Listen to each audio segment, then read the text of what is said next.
Ladies and gentlemen, we have arrived at your main event of the evening. 3 5-minute rounds in the Cage Warriors lightweight division, brought to you by Apex Fightwear. Your judges at cage side when the action begins: Mr. Ben Cartledge, Mr. Wesley Brown, and Mr. Daryl Ransom. Your diligent referee in the middle of this contest, Mr. Mark Goddard.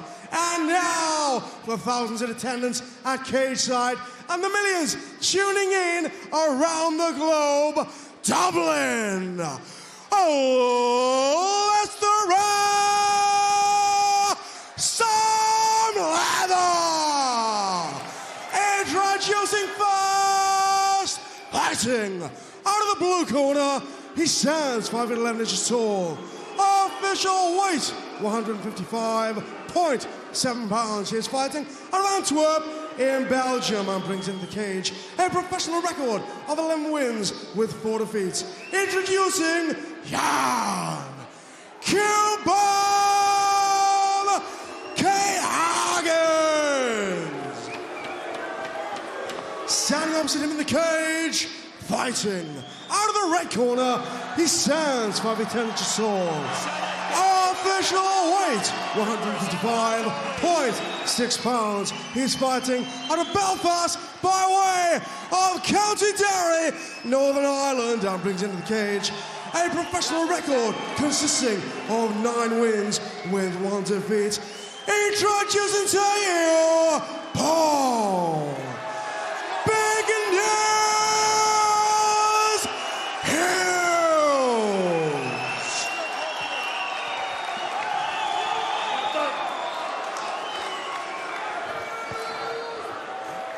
Well, guys, understand the rules. You find the list and keep yourself protected. If I say stop, you stop.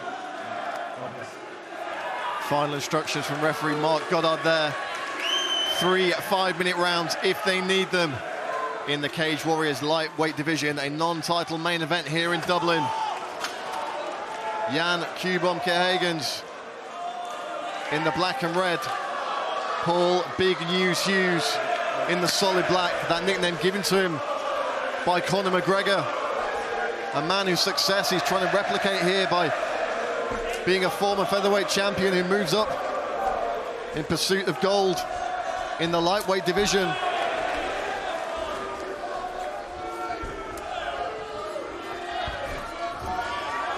Quaeyhaegens looking like the longer of the two. Hughes looking solid at the weight though.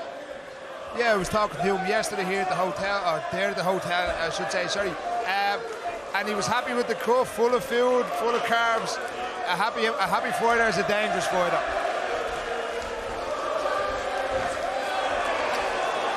A little slip there from Quaeyhaegens. Hughes kicking that lead leg early.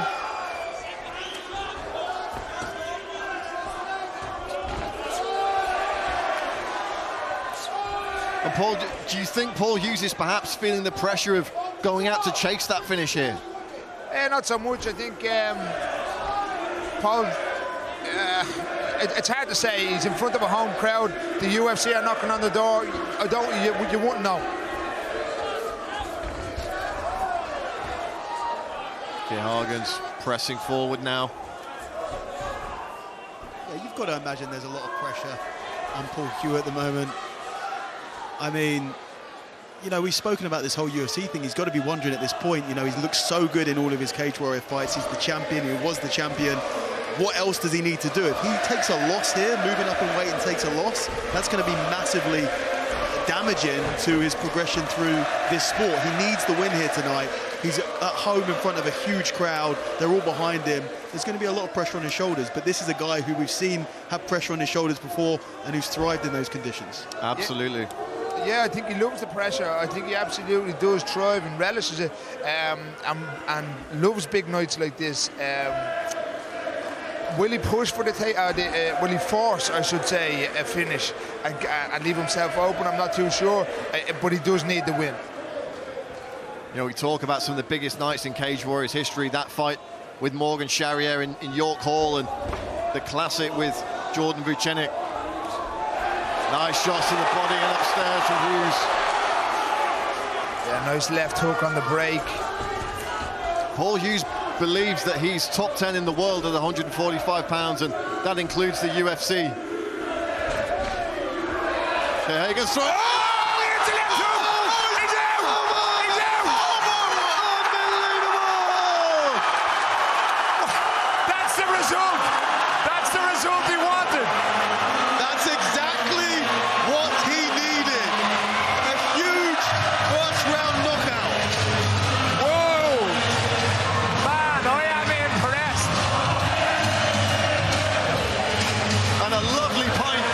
Top it all off.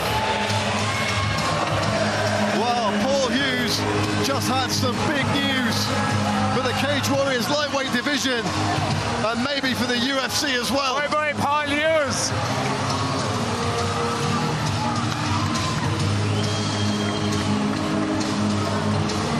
I mean, you couldn't have written a more storybook ending for that fight. A first-round knockout of one of the most feared knockout artists in the division.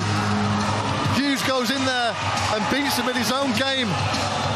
Here in Ireland, the crowd in absolute raptures. Yeah, and like I said, I didn't think he was forcing it. I didn't think he wanted it or needed to force it. It came naturally. Good for him. That's what he wanted. That's what he needed to go to the UFC. Absolutely incredible scenes here.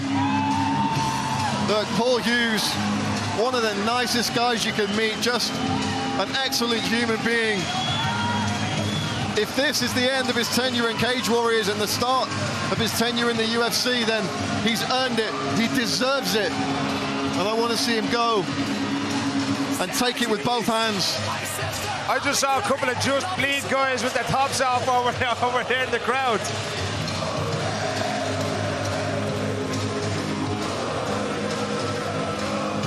Quaeyhaegens devastated in the cage. He protested the stoppage a little bit, but I don't really think he has too many arguments with that one. You certainly won't get any from me. We'll see the replay. I mean, it looked like he face plants the canvas here, and he does. That's a huge shot from Paul Hughes, and oh yeah, you couldn't get a more perfect stoppage than that. He hits the check hook and he bounces back straight away off it. He hits it and it's like he doesn't even put power into it. It's a beautiful straight right hand from Quaeyhaegens, but bam. He drops, dips and goes backwards on the left hook, puts Hagen's lights out and just swarms him for the finish. Mark Goddard giving him every opportunity there, but he was not intelligently defending himself. The fight is over.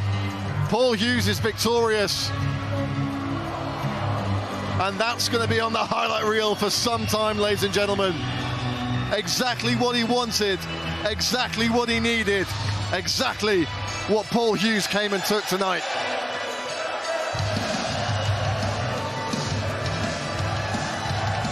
Here's Mr. Hal Chaplin. He will make it official. Ladies and gentlemen,